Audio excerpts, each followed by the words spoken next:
Andador, é bom? É ruim? Me acompanha até o final do vídeo que você vai entender se é bom ou se é ruim, por que usar ou por que não utilizar esse dispositivo. Antes de começar o conteúdo por aqui, não se esqueça de se inscrever no meu canal, ativar as notificações, para que você consiga saber de todas as novidades que acontecem aqui no meu canal do YouTube e para que você consiga saber como estimular o seu bebê da melhor forma possível. Bora lá pro conteúdo? Muito se pergunta de andador e eu não vou falar só sobre o andador aqui. Eu vou falar sobre o andador, sobre o jumper, tá? Sobre o empurradorzinho e todos esses dispositivos que teoricamente foram feitos para ajudar o seu bebê a se desenvolver, ok? Bom, primeiramente é importante entender por que esses dispositivos foram desenvolvidos, certo? Esses dispositivos eles foram desenvolvidos, na verdade, para facilitar a vida da mamãe ou do papai, principalmente da mamãe, certo? Para que a mamãe consiga ter mais tempo para ela, uma vez que o bebê vai ficar presinho ali no andador, por exemplo, ou no jumper, enquanto a mamãe consegue fazer as suas atividades. Então, teoricamente, esses dispositivos não foram desenvolvidos para ajudar de fato no desenvolvimento do bebê, concorda? Eles foram feitos para facilitar a vida da mamãe. Aí já começa uma controvérsia com relação à função dele, certo? Uma vez que a gente acha que aquilo vai estar ajudando o bebê a se desenvolver. Então, eu espero que você já comece a entender o porquê esses dispositivos não são indicados para o desenvolvimento do bebê, além dos riscos que eles podem acabar trazendo, a inclusive do bebê se machucar através da utilização desses dispositivos.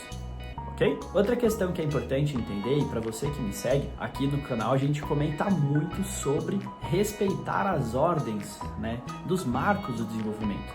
E quando você coloca o bebê no andador, quando você coloca o bebê no jumper, quando você coloca o bebê no empurradorzinho, você não está respeitando isso geralmente. Você acaba colocando esse bebê antes do momento que o bebê tenha prontidão para fazer os movimentos que ele acaba fazendo na utilização desses dispositivos. Então aí já é um segundo fator pelo qual a utilização desses dispositivos acaba não sendo benéfica, ok? Uma vez que, se você colocar o bebê em pé antes da hora no andador, por exemplo, porque ele vai ficar sentadinho ali no dispositivo, ele vai estar utilizando formas irregulares de conseguir trabalhar isso. Se você colocar o bebê no empurrador, ele vai também mover o seu centro de gravidade para frente para empurrar esse dispositivo. Isso acontece também no andador, também no jumper. Uma vez que o bebê pulando, ele vai ficar todo irregular, ele vai ficar todo torto enquanto ele faz o pulo, enquanto ele apoia. Pois por não ter firmeza, o bebê ele não vai pisar com o pezinho retinho,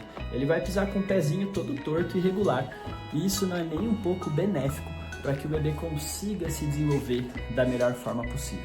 E trazendo de novo aqui a questão dos marcos motores, né, esse bebê ele vai acabar fortalecendo ainda mais reflexos primitivos e movimentos involuntários dentro do seu desenvolvimento, dificultando a integração desses reflexos para movimentos voluntários, que é o que você quer que ele tenha para que ele consiga se desenvolver da melhor forma possível, ok?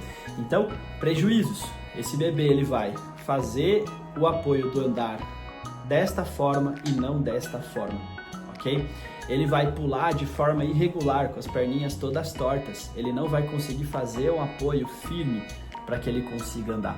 Isso tanto no empurrador, quanto no jumper, quanto também no andador. Além disso, estruturas como o jumper, estruturas como o andador principalmente, eles podem até oferecer risco.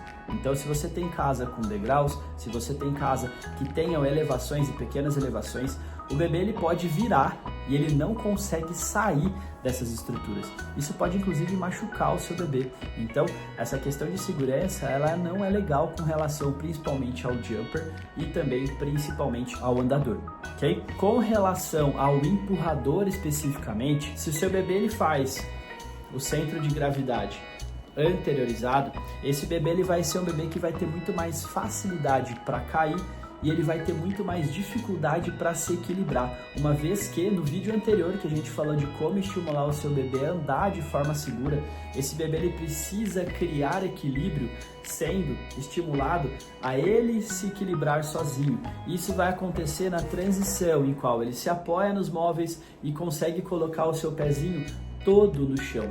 Isso vai fazendo com que os captores posturais do seu bebê e podais vão se desenvolvendo para que ele comece a fazer estruturas como o arco plantar, por exemplo, e também o tônus de postura, que vai fazer com que ele consiga ficar alinhadinho, retinho, enquanto ele fica em pé primeiro, enquanto ele anda lateralmente e depois ele começa a soltar dos locais, a baixar e se levantar sozinho e por último dar os primeiros passinhos e começar a andar. Então, quando ele consegue fazer todos esses passos, ele consegue ter muito mais firmeza e equilíbrio para conseguir fazer todas as fases da marcha. Isso faz com que quando ele começa a andar, nem que demore um pouco mais, ele consiga ter firmeza para se adaptar da melhor forma possível. É exatamente por isso que eu sou extremamente contra, todos esses dispositivos. Gustavo, mas como é que eu faço para ter liberdade para conseguir fazer as minhas coisas? Duas possibilidades. Se seu bebê está com menos de 4, 5 meses, ele ainda não tem tanta firmeza, use dispositivos como o Sling, por exemplo, e também como o canguruzinho, por exemplo, de preferência nesses momentos com o bebê de frente para você, para respeitar a integridade do quadrilzinho do seu bebê.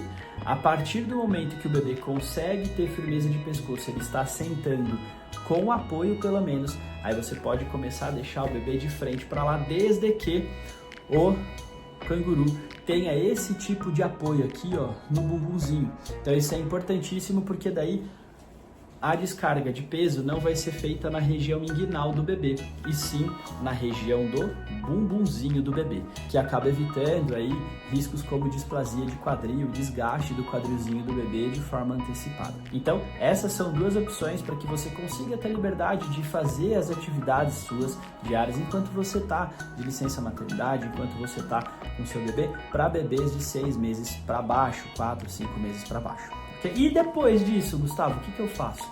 Tenha sempre, e esse é o melhor presente que você pode dar para o seu filho e se dar também, um tapetinho de atividades, ou o tatame especificamente, que você possa levar para mais de uma região da sua casa. Dessa forma, o bebê pode ficar no chão.